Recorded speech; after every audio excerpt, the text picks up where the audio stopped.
Welcome back, guys, to another episode of Research Design Build.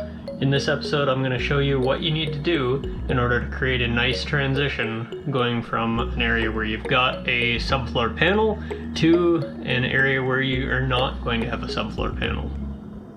So here with the transition from the subfloor to the concrete floor that's in the mechanical room, what I chose to do was make up a piece of 3/4 inch plywood with a 1/4 inch piece of plywood. I didn't have 1 inch plywood. And I've done the groove along this edge here for the tongue and groove, and matched it to what the subfloor panel is. So this is interfacing with the Dri-core sub panel. And hello, bear. Yuck, boy. And then I've fastened it a couple of times here. And then the idea is that with this 1/2 inch here, that they'll be able to take the carpet, tuck it under here, tuck it into here, wrap it down to the concrete, and then staple it along this edge here.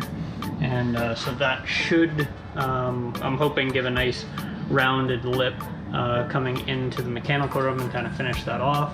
When the door is closed, you'll just see sort of the bottom part of the carpet kind of underneath the door a little bit. So that's what I'm trying to accomplish with that. I thought about coming a little bit into the mechanical room, but then there wasn't really a nice way to transition away from the carpet, so I thought that ending it here would be kind of the best course of action. And then with it doing the tongue and groove and securing this, then it really makes this whole portion of the subfloor tied together quite nicely. So carpet installer was able to tuck the carpet over and then staple it onto the plywood. So it does make a fairly nice flush transition to the concrete.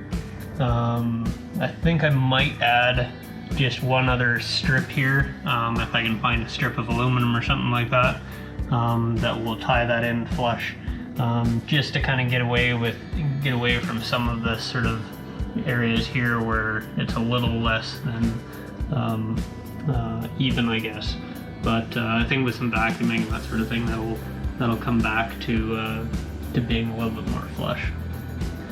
So as always, if you enjoyed this video or found it helpful or useful for your project, please consider subscribing and give the video a like. Thanks, guys.